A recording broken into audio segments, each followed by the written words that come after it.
All right, welcome back to the Footy Den, and what a start to the finals. Week 1 was absolutely amazing in my opinion.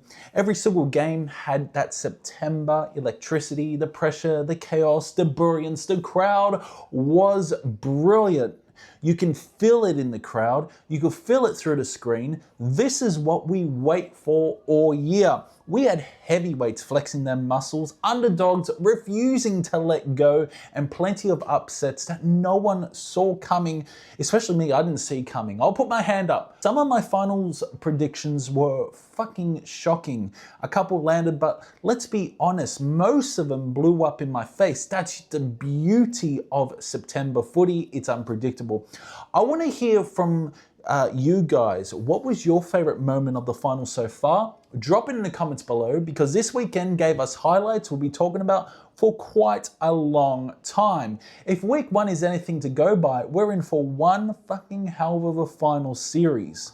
First up, that qualifying final at Adelaide Oval, Adelaide versus Collingwood. And what a way to start finals footy.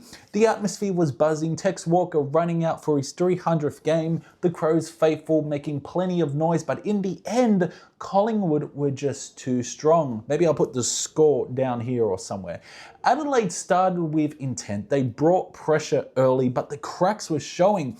Too many turnovers coming out of defence, wasted inside 50s, and every time they coughed it up, Collingwood pounced. They pounced on you like a cat. That's the difference at finals level. One mistake and the Pies made them pay. Now the third quarter was where it blew wide open. 7 goals in a burst, and suddenly Adelaide were chasing shadows. It was clinical from Collingwood. They lifted their intensity, owned the clearances, and completely shut the Crows out of the contest. Jamie Elliott was outstanding. He scored 4 goals, and every one of them came at the right moment. Nick Dacos worked his way into the game, fantastic, and started slicing Adelaide apart with that pinpoint kicking. And can we talk about Darcy Moore? Holy shit. He was massive, intercept after intercept, reading the play like a book and turning defense into attack all night long. Adelaide just had no answers for him. Now, the Crows did have a couple positives. You had Luke Pedlar, kept them in with like 3 goals, and Tex gave everything in his milestone game. Pretty sure he kicked 2 goals as well. But beyond that, a lot of their players were pretty fucking disappointing. They were disappointing. Like Thilthorpe was pretty disappointing, even though he kicked 2 goals as well, and Jake Saligo. When the heat was on, too many went missing. Finals footy is about composure and standing up in big moments, and Adelaide simply didn't do it. They were really missing Isaac Rankin here. So Collingwood marched straight into a prelim, fresh and full of confidence, while Adelaide are left licking their wounds. If they want to keep their season alive, they've got to tidy up their ball use and get more from their stars. What they dished up on that night won't cut it next week when they face Hawthorn. Next up, Geelong versus Brisbane at the G, and I'll say it straight up. Geelong look like premiers. They really do at this moment. They played brilliant footy, clean, composed, and ruthless when it mattered. From the first bounce, you could just see the difference. Their ball movement, their pressure, their ability to finish off their work. This was a Geelong side that looks built for September. They got the September bodies. Now, yeah, there was just some umpiring controversy just before halftime. You had 2 soft frees to Brisbane in a row, both to Cam Rayner. Both turned into goals. Now, the whole crowd was stunned. I was stunned, and everyone watching at home, I'm sure, was scratching their fucking heads. But did it matter in the end? Not at all. Geelong weren't rattled. They regrouped, and after half time, they completely took over.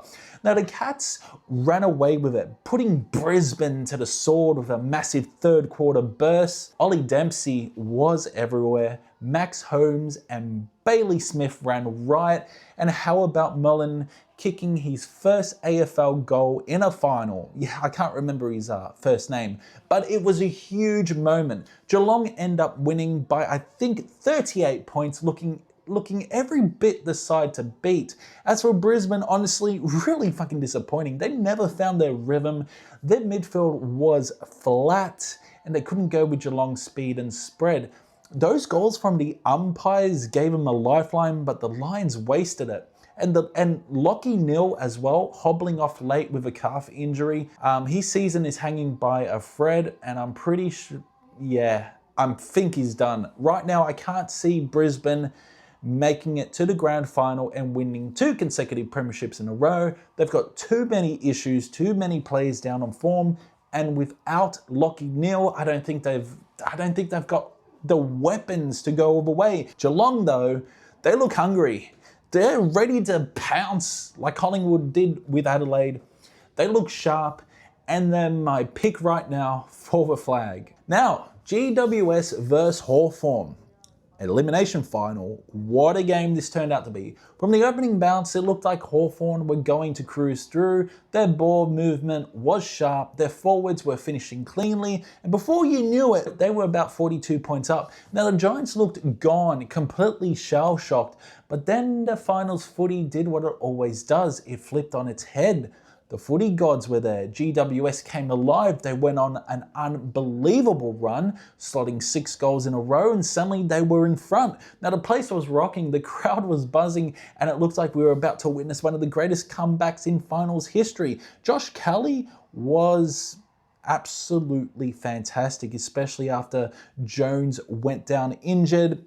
Throughout the second quarter, he took it upon himself to carry the Giants in that second half, lifting through to midfield, winning clearances and giving them real drive going forward. That's the kind of leadership you need in September. But here's the thing, when it mattered most, Hawthorn didn't panic. They steadied. Their composure in the last quarter was first class. They kicked the final 3 goals of the game, shut the Giants out, and turned what could have been a disaster into a 19-point win, 107-88. Players like Jack Ginnivan and Connor McDonald kept bobbing up on the scoreboard, and their young mids stood tall under pressure. Meek as a ruck was fantastic. That calmness when the game was on the line was the difference. Now, the Giants deserve a heap of credit. The fight back was incredible, and they left everything out there. People call the Giants the Orange Tsunami. They certainly looked like the Orange Tsunami when they came back. But in finals, you can't afford to be 40 points down and expect to get away with it.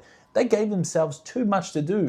So Hawthorn march on, battle-tested and confident, while GWS bow out in heartbreaking fashion. A brilliant, high-drama game and one of the highlights of week 1 of the finals. Now, last night's elimination final, Fremantle versus Gold Coast, and honestly, this wasn't just a game of footy.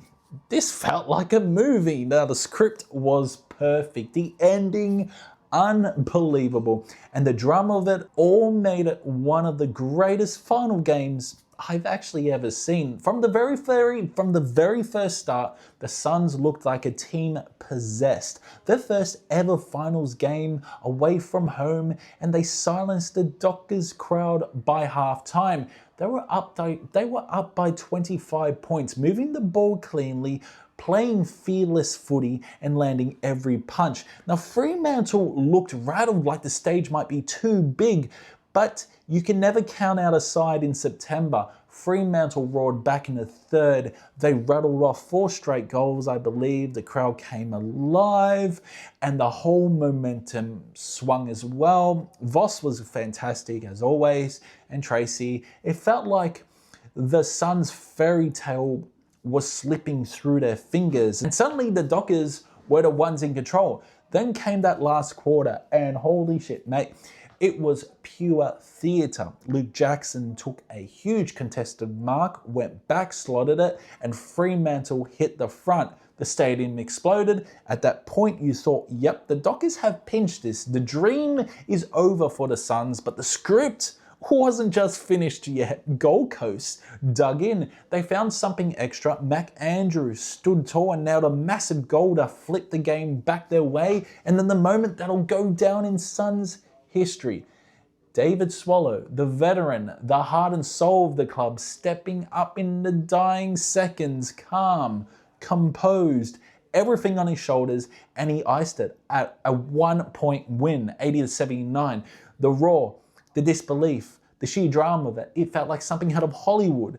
It looked like a goal at first, but it was touched at the end. Now, Fremantle gave everything, but the Suns wrote the perfect ending. The first ever finals win sealed in the most nail-biting fashion imaginable. Before we wrap up week one, we've got to talk about the elephant in the room, the umpiring. Now, because as good as the footy was, there were plenty of moments where the whistle took center stage, and honestly, it shouldn't. Let's start with Adelaide versus Collingwood. Adelaide already weren't clean enough, but the amount of soft frees they gave away just killed any momentum. Every time they started to lift, bang, a turnover or free against, and Collingwood pounced. Then Geelong versus Brisbane, and we got to talk about the second quarter. Nearly halftime, 2 frees in a row to Cam Rayner. Both turned into goals, absolute head scratches. The crowd was stunned, the commentators as well were stunned, and it just didn't sit right. It didn't change the result because Geelong were too good, but those moments can swing finals. In the GWS and Hawthorn nail-bited, the umpiring was hot and cold all day. Giants fans would have been pulling their hair out with some of those calls in the last quarter when they were coming hard. In finals, consistency matters, and that's exactly what was missing. And then the Fremantle versus Gold Coast Classic, what a game, but it'll always be remembered for that swallowed point in the dying seconds, reviewed, confirmed, but imagine if it had been ruled differently. Thankfully, that 1 point did win them the game. Now, that's the thing about finals. The margins can be tiny or they can be large. Players make mistakes as well. Teams crack under pressure. But when the umpires are quite inconsistent, it leaves a sour taste. Week one was brilliant footy. Don't get me wrong, but the officiating, it nearly overshadowed some of the biggest moments. Finals footy should be decided by players, not the whistle. So that's week one of the finals done and dusted. And what a ride it was. We had upsets, comebacks, controversy, and some of the best footy you'll see all year. Collingwood and Geelong flexed their muscles. Hawthorn survived the Giants' storm. And the Suns, well, they gave us a Hollywood ending over in Perth. The stage is set now for the semis, and if this weekend is anything to go by, we're in for even more drama for these 2 games. I want to know from you guys, what was your favorite moment of week one, and what did you think about the umpiring across the weekend? Fair calls or absolute shockers? Drop your thoughts in the comments. Make sure you also subscribe to the channel.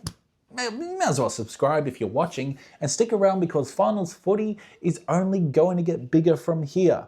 Thanks for tuning in to the new channel Footy Den, and I'll see you in the next one.